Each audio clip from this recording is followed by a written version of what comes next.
Welcome back to Laurie's Stories. I'm your host, Laurie. And I'm your co-host, Luanne. And today we're going to do something a little bit different than you've heard us talk about before. Well, we might have touched on it here and there, but we thought with wedding season upon us, we're going to talk a little bit about marriage today. Mm-hmm. Not that we have it all together or we have it all figured out, because I don't think any of us by no means will until the day that we're not here anymore. Mm-hmm. But so we just wanted to discuss and talk and process. Like, we've been married, my husband and I have been married 30, it's going to be 33 years next month. Mm-hmm. And Luanne, you guys have been married for four years. Going on 5. Yeah. And my twins are Lorinda. She is getting married in October. So we're like in the midst of planning not planning the wedding, she's doing that, but planning the bridal shower, mm-hmm. planning the bachelorette party. So it's been pretty much the only topic in our house right now is marriage. Yeah. Yeah. And we love marriage. I feel like you're probably like, what do you mean? Like, everybody loves marriage, but I feel like among my friends maybe, or this like newer generations, some people are like afraid of marriage, or it's like hasn't been a great picture in their lives. So we're big advocates for marriage when it's like done in a good way, in a godly way. Mm-hmm. And yeah, I don't know. I guess I just threw that in there. That's so good, though. I really like that. Yeah, so it's fun for us to talk about, I guess. That's why I said that. And it doesn't mean that it's easy or that that it doesn't take work. But then, you know what, I ask myself, what doesn't take work? Anything that is of value, anything that is worth anything, I know, takes work. I know. And we effortlessly put that into some things, but then I think maybe sometimes there's this myth that marriage shouldn't take work. You know, maybe if we watch too many Hallmark movies and all the things, but like, I think most people know this, but like if you argue, and that's a good sign. It means you're communicating. It means that you're like opening up to each other. If you never argue or never have a like tiff, it's like, well, something's going on there because you're not talking. Glad you dared to say that, because that's a theory that Ernest and I have had for a long time. If you're never having a disagreement or an argument, then are you both being truly honest and vulnerable with each other? We'll say an argument can look so different. Like, you can sit here and disagree and be having an argument in a like normal tone of voice. Like, it doesn't need to be yelling and screaming. You can there's different ways to have arguments. We're not talking about like yelling and screaming and you know, demeaning each other. Yeah, no, there's healthy ways. There's healthy ways to have and I think, and you just touched on a very strong point that I was going to throw in at some point. It is okay to agree to disagree. Yeah. Sometimes there is no resolution in the moment. Mm-hmm. And that's where you can just pull back and say, okay, are you okay if I disagree with you right now? Because sometimes you get to a point where if you keep talking, you might hurt more feelings than if you just be quiet, because you know that you've reached that point where you can't agree right now. So. Mm-hmm. And another thing we've learned, and boy, we are just diving I know, we're just diving in. Jeez, we're kind of all over the place here. But I think, well, we'll just give some tips right off the point of things we've learned. I think another thing we've learned is, like, sometimes you just need to say, okay, I need some time. I need some time to process this. Can we come back to this like tonight or in a couple hours? And it is amazing what that will do for you to have time to think, maybe pray, whatever you need to kind of calm down and think reasonably, or try and see things from the other person's perspective. But let's back up just a little bit. Okay. So you said, yes, Luanne and I are having so much fun currently planning the bridal shower for Lorinda. Mm-hmm. She wants like a bridal brunch out here in the backyard, so we're hoping for a nice day. But I know that has kind of been where my focus has been at the last while. What have you been up to?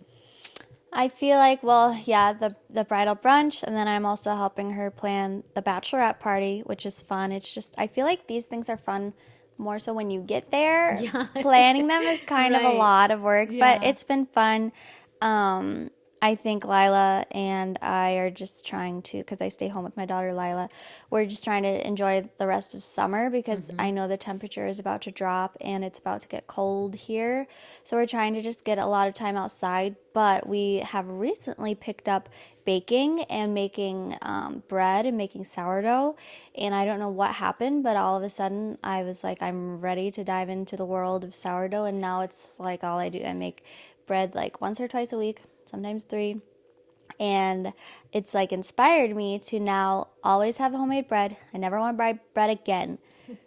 And I also now want to bake like a baked good every week. Yeah. So I always have like something sweet at home. And I recently tapped into, I feel like I have been trying to do this ever since I was married, which is having like home cooked meals. Like that's always been something I'd like to try to do, but I just like I wouldn't get enough to last through the week, or I would like get the groceries and then just, I don't know, something always happened where it was like Saturday and I'd be like, oh, don't have any food, guess we have to eat out. And I'm like, why am I doing that? I think I like secretly was doing it on purpose because I, like to go out to eat. So the past like couple weeks, it's only been a couple weeks, I've been making all of our meals at home, and then we have like one night a week where we get to eat out. So our house has been a lot of baking. Wow. And also, just really quickly, I love baking. I hate cooking. I don't know. I think it's like the stress of like something's on the stove Yeah. right now. Yeah. And like usually when you're cooking, you have to like have something started on the stove and then you add this and then you add Yeah. that. And it's like, and then with a 15-month-old, it's like, I don't like it. It's too stressful to have multiple things going on the stove. Baking, it's usually on the counter. You're putting things in a bowl, you're mixing it, and then at the end, you just put it in the oven, press a button, and you have a timer. Yeah. Like that's so much easier than cooking. Is Yeah. like cooking feels like chaos, and baking feels like Therapeutic? yeah, Yeah. yeah, And Lila can help you bake yeah. already. I've seen like she helps you so much already. She and puts the it's so flour in beautiful. and she stirs, but we need to Yeah. work on that a little bit. And she brought sourdough bread for lunch today, and it was amazing. I don't even know where this girl gets this from because Lindsay McNallen. Lindsay, Shout out. Lindsay, shout out to you. What about you? What have you been up to lately? Any updates since our last month's episode? I don't think so. I've just been focusing a lot on the bridal shower and just my daily life, grandkids, a garden.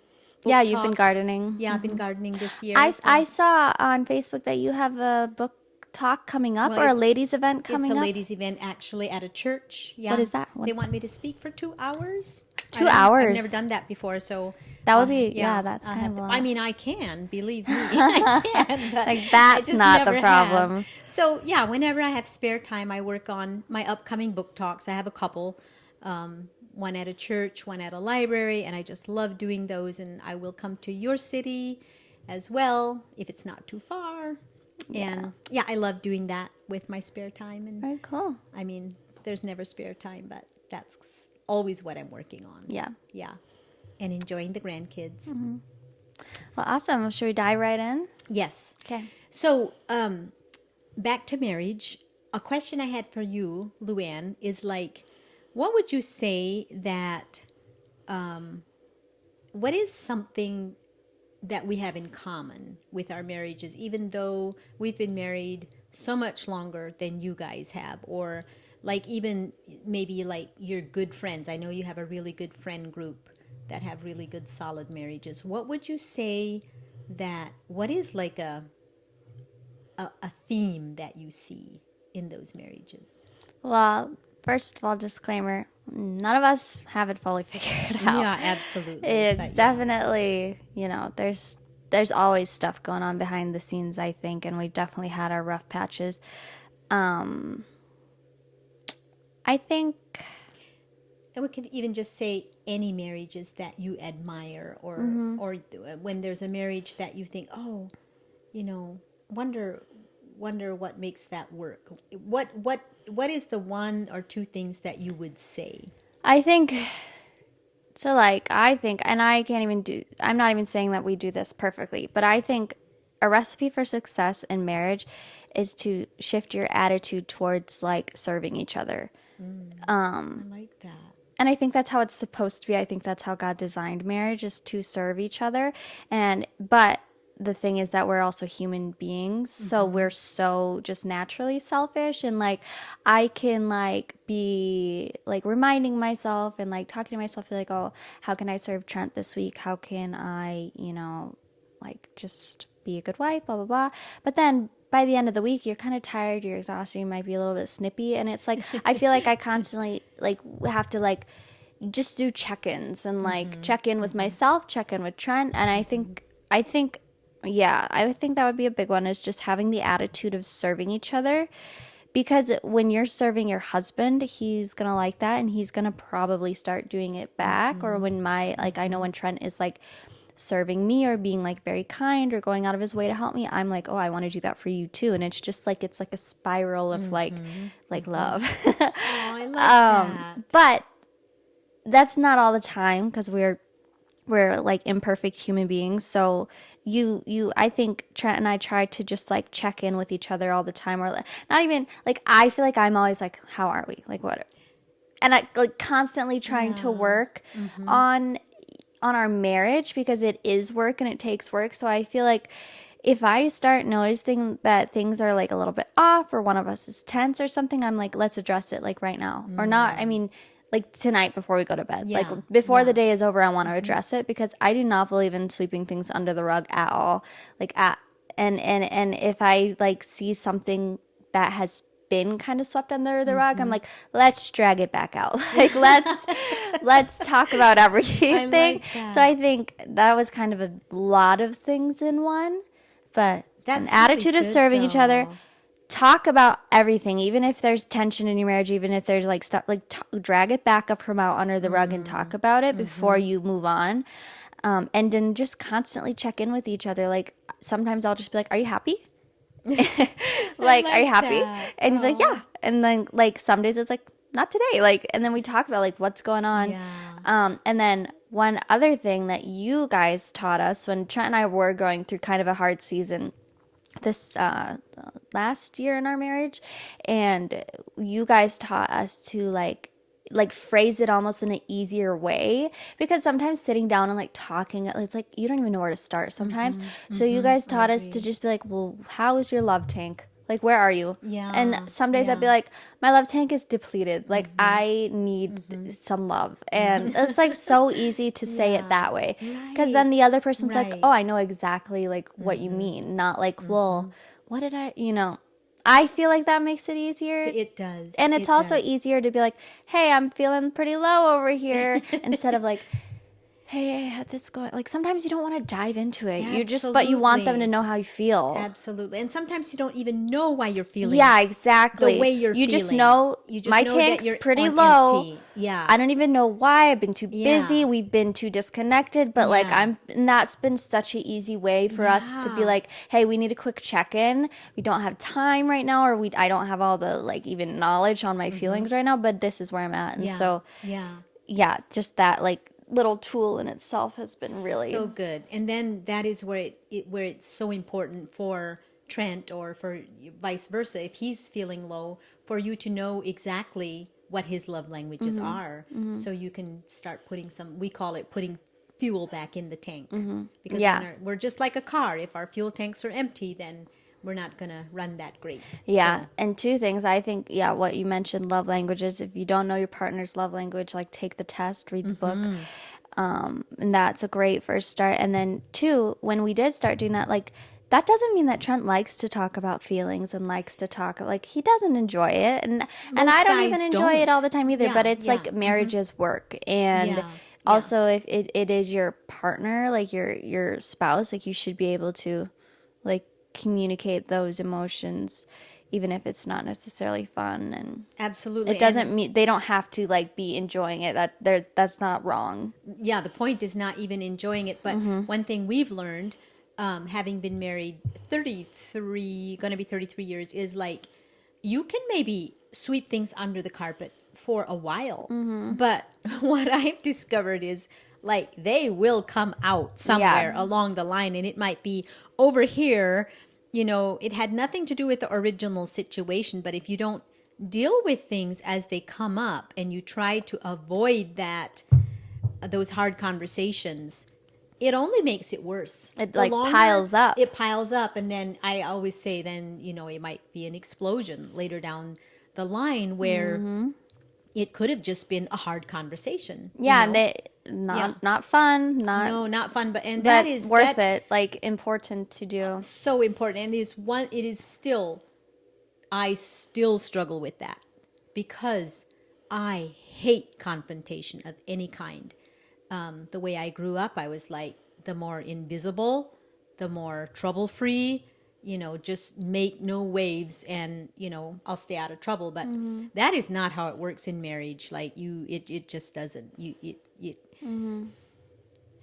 Yeah.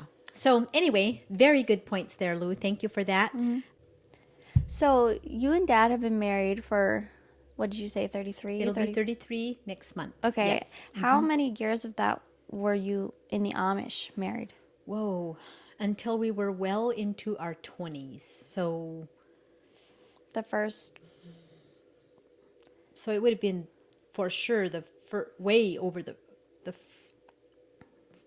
First 10 years were you? absolutely. Yeah, maybe more like the first 15 years, wouldn't it have been? Yeah, for Yeah. half of our marriage Yeah, at least. so for we half were- of your yeah, marriage you were yeah, Amish, and the other yeah. half you were in this like We were like in transition. and now English. So Yeah. how was your marriage? How did our marriage change? How did it change? It went through a lot of, it evolved a lot in good ways, you know. And one thing I will say about your dad, he never was your typical normal Amish man. He just never really was. And what I mean by that is he always helped with you kids. He always helped me in the house.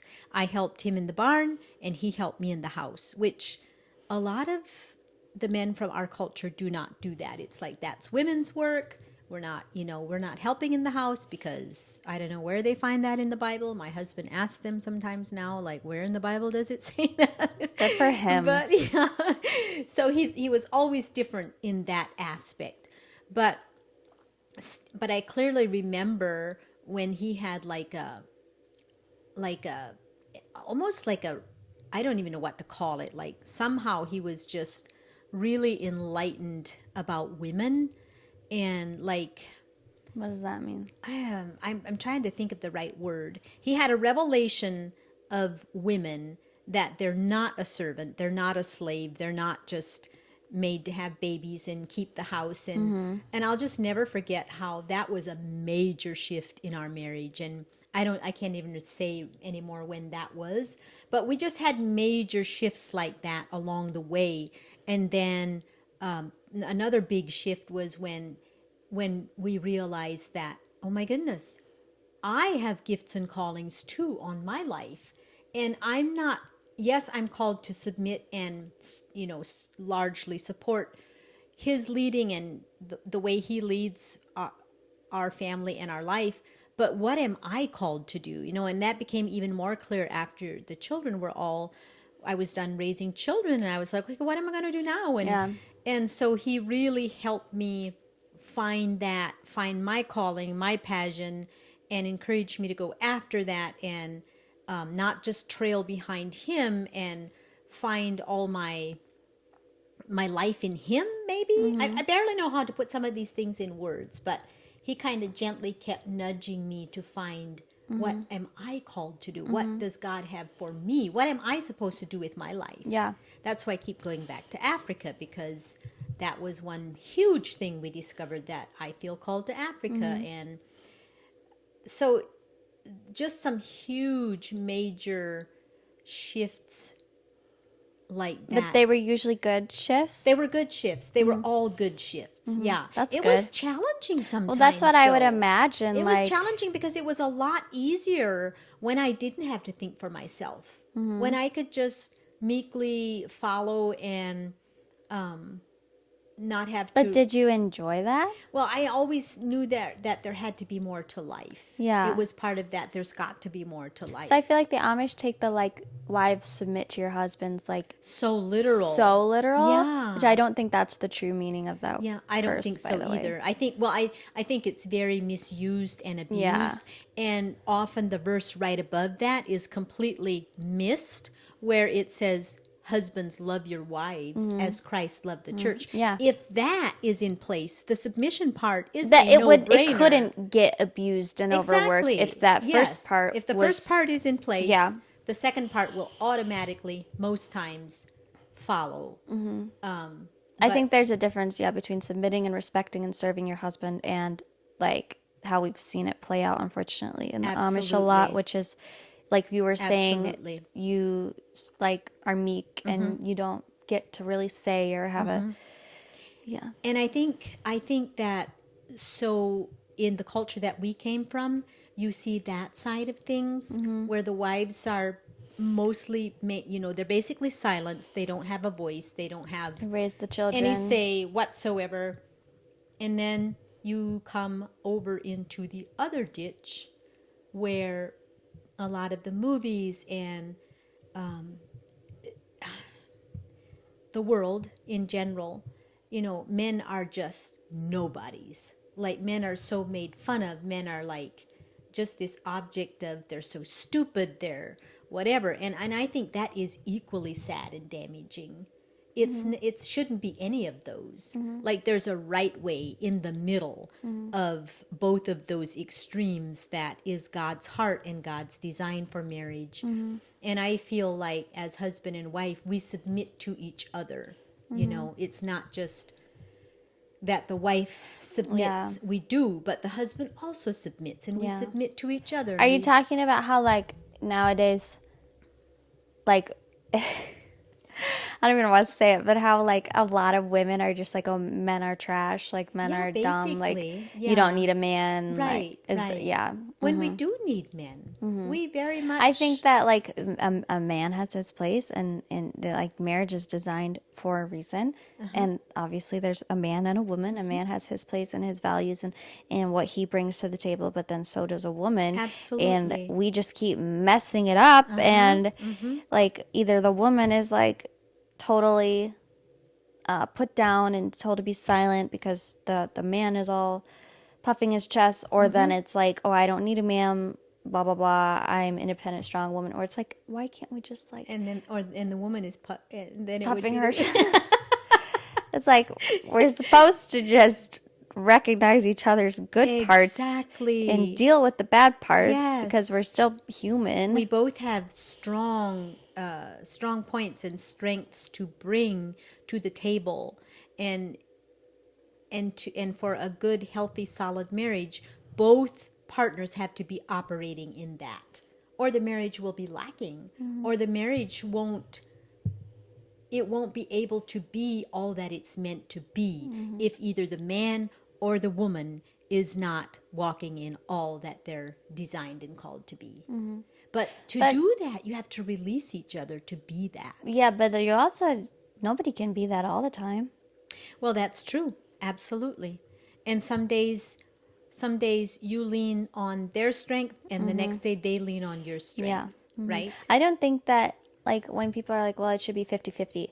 I think that's the goal, but I can't give 50 every single day. Right. Some days I only have 20 to give. And then it's like, that's when you need your husband or your wife Absolutely. to like give the other 80. And like, Absolutely. that's where the communication comes in, you know? And that's the ebb and flow of marriage. Yeah.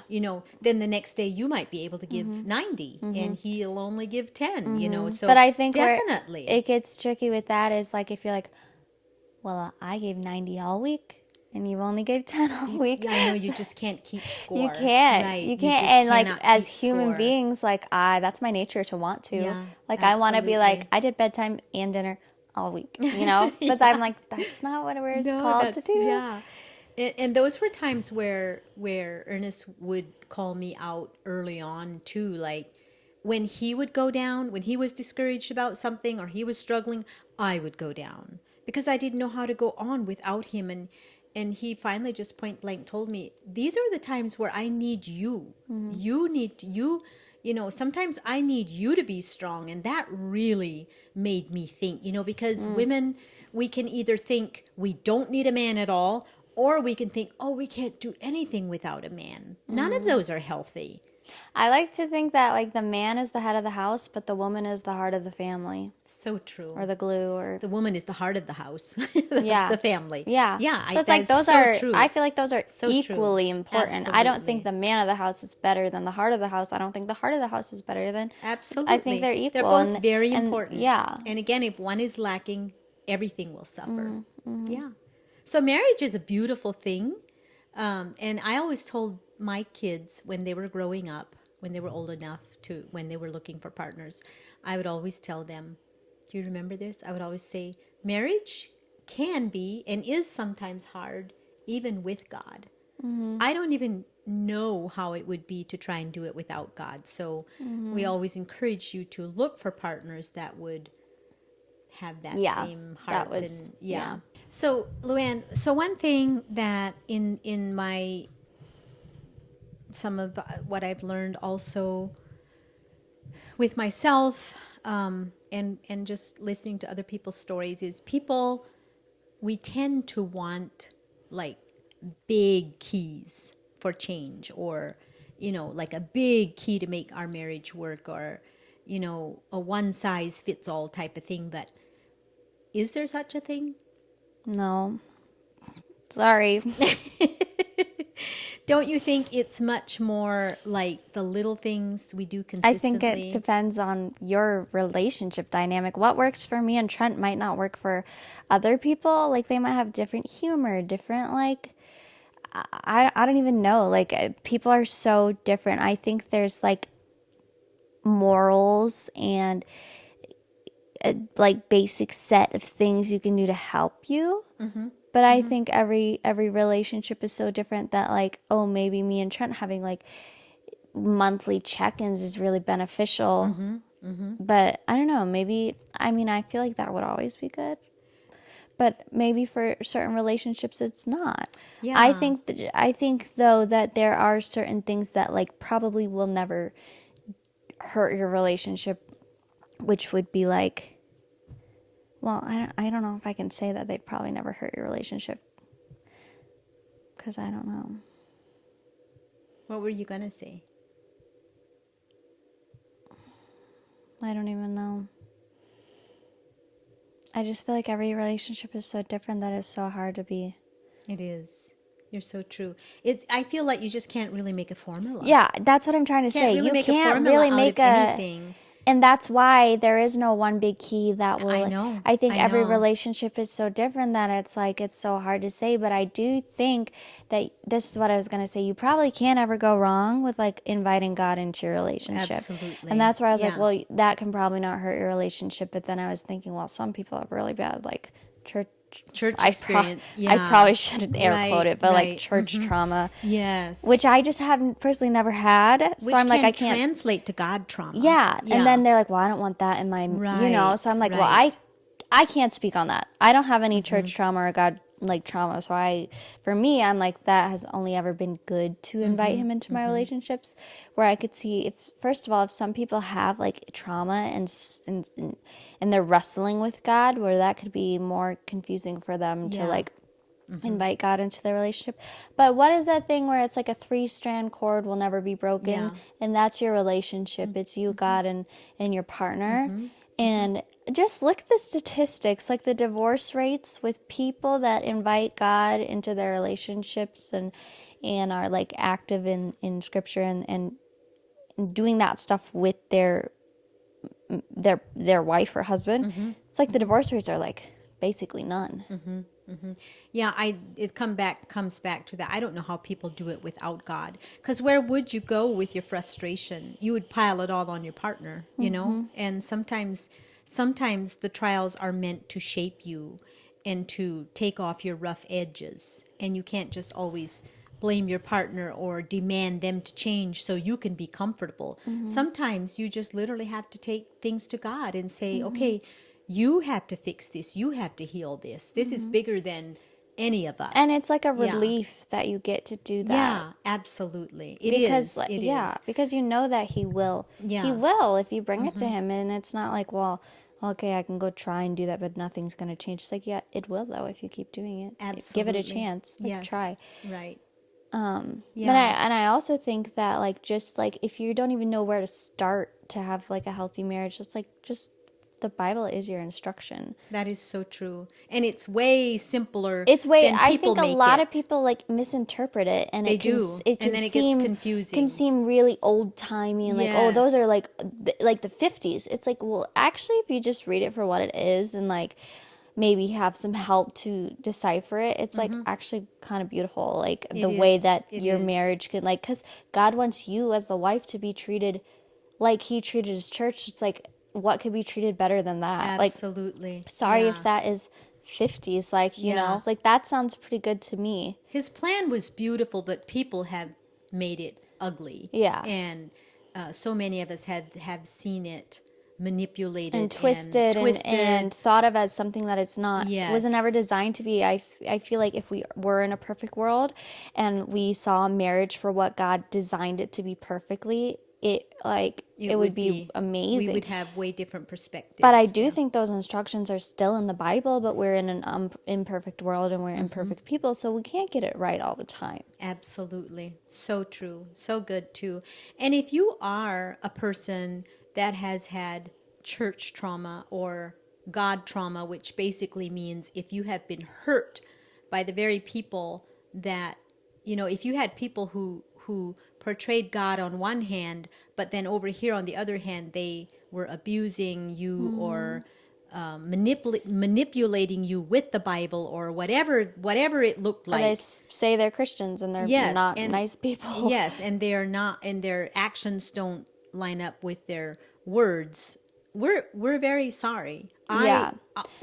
My husband and I had some of that happen. Yeah. I said, I personally, thankfully, never dealt with it, but I still empathize with people that have. Yeah, absolutely. That doesn't mean that I'm like, oh, it's not a Yeah. real thing. Like, no, Yeah. just because I didn't go through it, I still understand that it's very real. It is, and I feel like that type of abuse can be some of the deepest wounds to heal from because it warps your view of God, which is really sad. That's unfortunate. Yeah, it's very unfortunate, but there is healing even for that. So talk to somebody. If that is you, talk to somebody. And also not contradicting that, but if it's people that have like made you feel like that, and lights flickering, and that's where kind of the trauma has come from, is how you've been treated by people, like go to God, talk to him. Absolutely. Like directly. Absolutely. Yeah.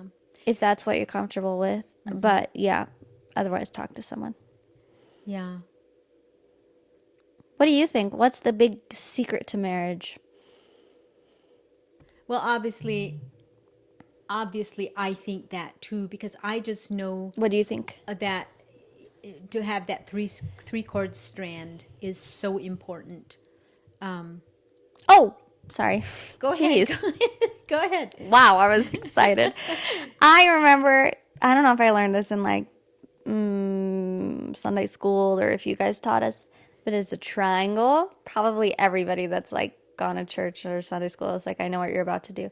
It's the triangle. If you're watching this on YouTube, I'm holding up a triangle with my fingers. In each corner, this is me and this is my husband, and then the fingers point up to God. And this is where we're supposed to be looking. Yes. Not at each other. Like, Yes. say you're trying. We're not supposed to be so focused on each other. Like, how can I please you? How can Yeah, I serve you? yeah, Blah, blah, blah, blah. yeah. Because we would literally trip over each Yes. other, like trying to like have this perfect and great, even if we have the best intentions. But if you're so absorbed in the other person or yourself, like that's also not going to be good. Yeah, even it's if not you gonna have the last. best intentions. Yeah. So, but if you are like, I should be looking at God and being like, how can I strengthen? And I'm saying this is what I should be doing. I'm not saying this is what I have been or like do. I'm also too, just a yeah. normal person.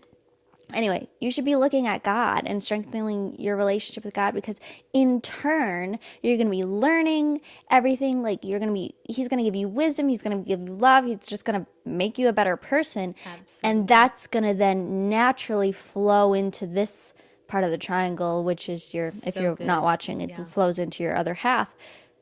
It just works better that So way. good. So good. The more you look to God and love God, the more you're going to be able to love your partner. Yeah, and the better you're going to Yes. be around. So you're probably going to Absolutely. be a little bit easier to love. It's just so true. Yeah, it is so true. It's. I just think it's the only That's way. the key. That I That's the think secret. That's the secret Just kidding. ingredient. I've cracked it. Yeah, and then just like the way you talk to each other, and just I don't know, just I sometimes think That's, no, keep going. tone is so Yes. huge. Tone, we don't realize that sometimes we communicate so much more with our tone than any of our words. Our tone comes out of the deep places of our hearts. That is my worst fault, I would say. You My struggle tone of with that? voice. Yeah. And I know you guys told me that growing up, my tone of voice would just like rip. I feel like It just rips through. It's not good. you've just always had this like no nonsense type of whatever, just cut to the chase, and I don't know what Very you would call direct, it, but maybe. very direct, yeah. But only like, I feel like with like my like closest people. Like Yeah, I people don't, you're comfortable I don't, with. I don't really, Yeah. I don't not Yeah. do that to other people, but like, Yeah. which is unfortunate because then like the people closest to me, I'm like very like direct and to the point, and it's like, well, settle down a little, like, you know? But it's because you're comfortable, and that's a good thing. Yeah. But yeah, no, tone of voice, I think that with Trent and I, that's something that I have been told constantly is like just how you deliver things. Yeah. Just deliver it. So I struggle with that. Yeah, my husband has a thing that he says that's kind of cute. He always says, we have to soften the delivery. That's what Trent Yeah, says. you probably learned it from Dad. Trent was probably like, how do I get this Soften the girl to delivery. settle down? Yeah. It's like, tell her to soften the delivery.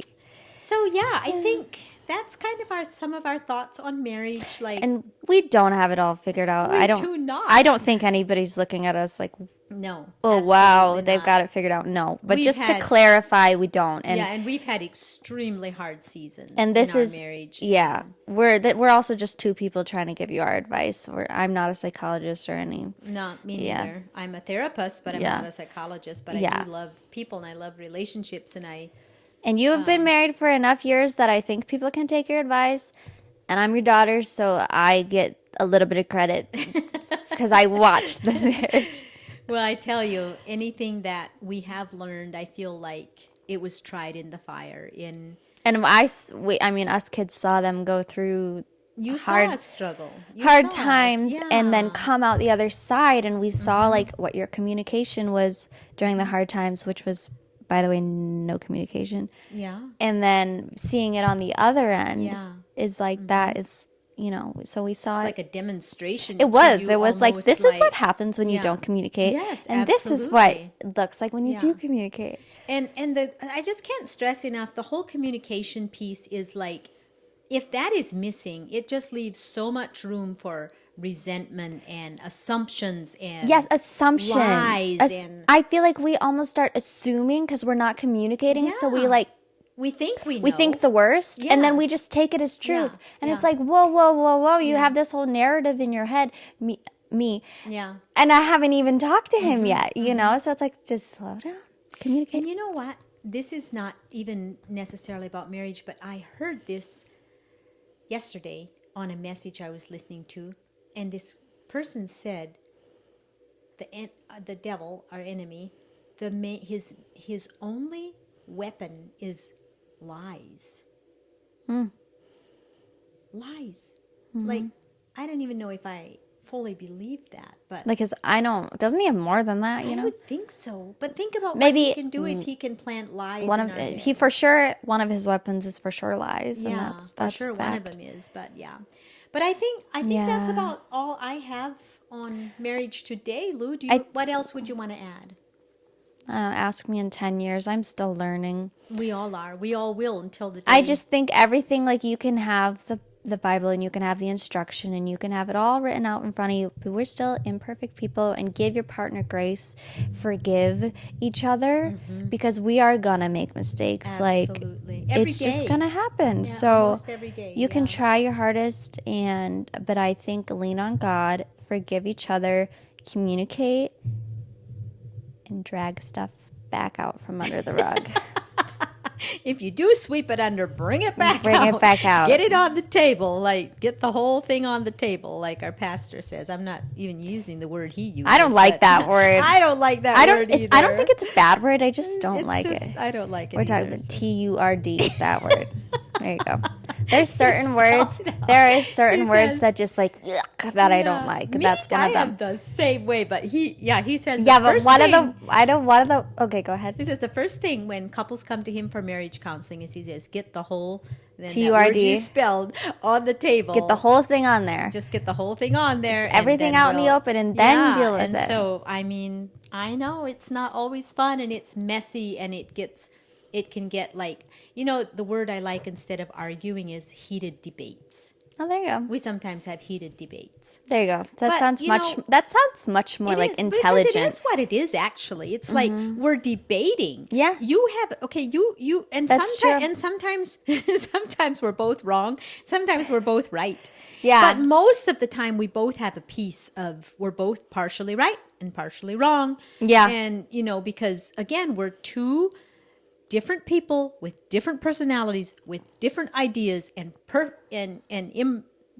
very imperfect. Yeah. So what makes us think that we're always going to think alike, act alike? No. It's just, that's not even That wouldn't be good realistic. if you're It wouldn't. identical either. No, then you would just be, mimicking each other. So, But yeah, and I also Yeah. think that you are different, so you challenge each other, and which is good. that's good. Which can be good. It's like iron sharpening iron. And you which have is, again, different opinions, so you call each other out when maybe Yeah. you're not doing, Yeah. whatever. Anyway, that could, But what were you going to say? I don't remember. Sorry. Oh, something dumb. People I was like gonna that. ask you what specific words like give you the ick, because I have some words that I'm just like, ugh, I don't care for that. Anything in that line. But I think there's one. What line? Ick. The Oh, yeah. TURD line. We refuse to even say it. We never use No, those I have a words. word that I hate, but I think that you like it because I feel like Which you use one? it. Chunk. Chunk? I hate that word. I like chunk. Yeah, why? I hate it. I like chunky jewelry. Oh my gosh, don't say it. I hate that word. I don't know. I just every time I hear it, I'm like, yuck. You are so hilarious. Okay, something triggers you with that word. Now, what is it? Did somebody call you a chunk one time? I wouldn't know. No. When you... No, I don't know. I think it's just like the way you like. The way I say it. No, I think the way everybody says it. Like You are funny. Chunk. you don't have a okay. word. Don't say it. I hate it. I've always hated it. My word, And you always are like, oh, that's, oh my gosh. I don't know. I don't even want to say know. You are so funny. I'm sure there are words, but I can't think of it right now. But yeah, some words are just, isn't this just such a good example of how people are so different? Like, Yeah. now to me, that's such an acceptable word. But then other words that people just flippantly and use frequently, I'm like, you just wouldn't have to use that word right now. No, that's how I feel about that word, because you know how like you like chunky jewelry, and that makes me not like, I'm just like, say like a statement piece of like Okay. a big okay, piece of okay, jewelry. If okay. you call it chunky jewelry, I'm like, yuck. Oh, Don't like it. Sounds like cheap. Cheap. Is that what? No, I just saying? don't You like that don't word. Like that word. Oh my goodness. Well, I learned something today. Yeah, that was important to Some bring good up. marriage tips, and you don't say Don't chunk say- around you. Okay.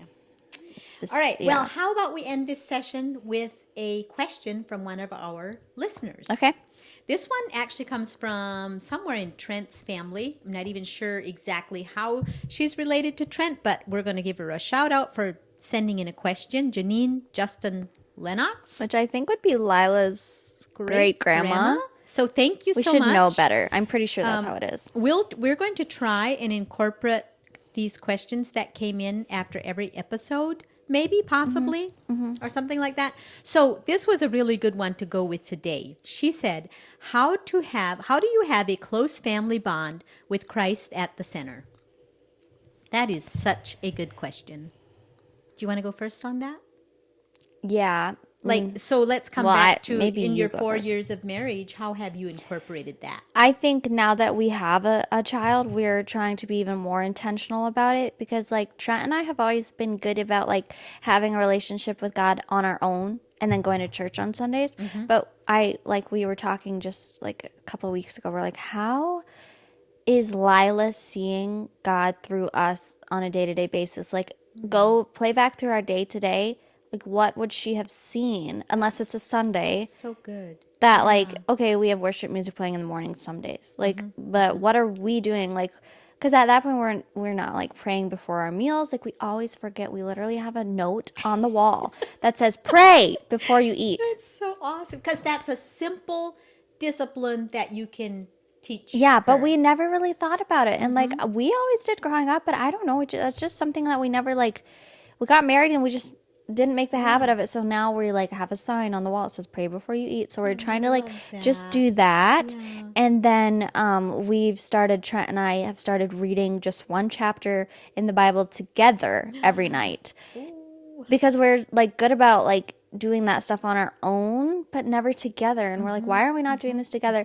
And then as soon as our kids are old enough, before, like, after dinner, before bedtime, it's going to be a family chapter before bed. That's so much. So that'll be our thing. But some nights it's like 9:30 and we forget. So we're still working on it. Yeah. But we switch off every other night. Like, I'm like, I read last night, so you have to read tonight. Oh, like, so one of you reads the whole thing out loud? yeah. Oh, And then I the next like night, the other that. person reads the whole Yeah. thing out loud. That's so beautiful because you were like, and even though Lila isn't old enough to understand what's going on, you're still planting seeds in your house. Yeah, and at bedtime, we read her a story and do all her stuff. And then we always say a bedtime prayer, but the whole family comes together. I Like love Trent, that. if I'm out in the kitchen cleaning or Trent's out because we switch off every night, we'll say, okay, we're ready, whoever is doing it with her. And then the other person will come in and then we all pray. That is so beautiful. And it really is that simple. I feel like just those little moments together, you're laying the foundation. You know, it doesn't have to take hours. It's just like Those are, quick, moments. like, they're like 1 minute prayers Yeah, each. Like, and so like 2 how minutes long a does day. it take to read a chapter? But you're planting the word of God in yourself, and you're planting it in your home. And another thing that our mentor told us one time is like you are literally loading Lila's hard drive for life. And when you look at it like that, it's like it's sobering. Like, okay, what are we putting on that hard That's drive? a big deal. Woo, what's going on there on a daily basis? We're loading their little hard drives. So, Oh my gosh, that's a lot of pressure. well, you're doing good though. So just be encouraged with that. But I wish I would have I would have been told that when you children were little. But so for us again, because we changed cultures a couple times, you know, it changed for us. Like in the Amish, for instance, we did a lot of things like that, but it was strictly ritual. It was like almost one more thing to check off of our list so we could go about our day. Okay, religiously read 2 chapters every morning out of the Bible in German. Didn't know what or maybe we read it in English. I don't remember. But so that was more like of a ritual that we didn't get that much out of. But I'm still kind of grateful for the discipline that it taught us, you know, because I think spiritual disciplines are amazing. Yeah. And then as time went on, you know, it looked different in different seasons of our life. I remember at a time when where maybe the only Bible I got to read in a day was when I told you guys Bible stories. And I remember clearly I was beating myself up one time as this young Amish mom, and so I never get time to read my Bible. I never get time to read my Bible. And I just clearly heard God say, didn't you tell your children Bible stories today? That is your Bible in this season. Aw. And I was like, oh my goodness, thank you. That's I can cute. do that. Yeah, so, and then another season it looked like basically when you kids were, I remember when you were all teenagers, we lived down in the other house. We would quickly gather and pray before you went to school. When you got a little older, you left even earlier. All we got to do was kind of yell after you as you went out the door, proclaiming what you are over you know, declaration prayers, not even taking time to stop and pray together. It was an intense season. And now we're in a very sweet season again, my husband and I, where we do have time in the morning. We have very nice mornings most times, and we read the Bible together out loud. And I just love it. There's something about reading out loud that I know, I just agree. sinks in. I agree. Sinks in. You see things that you never saw before. But did we always do that? Absolutely not. Can you do that? Maybe, maybe not. You have to, again, it's like what works for you and your husband. Have the talk. Figure out what works. What does it look like for you? Because again, it doesn't have to look the same for anybody. Yeah. Trent and I are like in the midst of trying to, like, we're doing our chapter a day, but we're like halfway in between, okay, we need this discipline because otherwise we won't do it. But then we're also like, well, we don't want to just be like, we have to read our chapter before like we check it off. Absolutely. So we're trying to like, just like talk about it and like pray about it afterwards, so it's not just like, okay, read our chapter, good night. Like, yes, absolutely. you know, that's some nights we do that, you know, but like we try to like actually learn something from it. So we're playing around with like what time of day should we do this, what like, so that it's not just like a, okay, do it before you go to bed and, you know, check it off. Yes, absolutely. There's so much in that. Yeah. Because while spiritual disciplines are amazing, it can become just that, Yeah, just a discipline. Because Trent was like, and sorry, I cut you. And you want to actually get something from Yeah, it, right? that's what Trent was saying. He was like, well, I want to like, I don't want it to just be something we check off the box. Yeah. And then I was like, but I want to do it because otherwise we're not going to do it. Yeah, so like we're like exactly. Then there's halfway in that between. too. Yeah. But I sometimes feel like if you do those disciplines, then I still think God honors that somehow. And I know. You know, if your heart is in the right place, Because you wouldn't have to read a chapter and nobody's forcing you. I know, You're still exactly. doing But it. he still sees your heart. Yeah. That you're wanting. And so I think those are some ways that you can have a close family bond with Christ at the center. Another thing we do that I absolutely love, and we never did this when we were in the Amish or when the children were smaller, but now that you're all older, we come home, they all come home, and we all gather around our big dining room table, and I'll make some good old homemade bread, and we'll do communion together and read those communion verses together. And that's very rewarding and very fun. So, but again, everybody just figures out what it looks like for them, right? Yeah. But of course, you and I are always going to advocate to do it with Jesus, because like we said in the beginning of this podcast, we are Christians, and and we're very open about our faith. And well, I think that wraps us up. Do you have anything else to say on the matter? I don't think so. Not this time. I feel like you and I could talk about marriage all day because we're both passionate about it. Yeah. But I think that probably wraps us up for this time. I think next episode you might have a guest on, or you might do a solo. I might do a solo, or I might have a guest. It depends. It's October, so it's wedding month. Yeah. So it depends on the time. That'll actually be good because I have a lot going on in October. I know. So yes, you do. So that's it for right now. I think I'll see you guys in an episode or two. You guys can follow us at Laurie Stories on everything. I think Instagram is Laurie Stories Podcast, though. Yes. And our episodes come out the first of every month. If you're like, this is so random, I don't know when your episodes come out. They come out the first Friday of every month. So until next time, we hope you have a wonderful rest of your week. We'll see you next month. And we'll see you next time. Bye.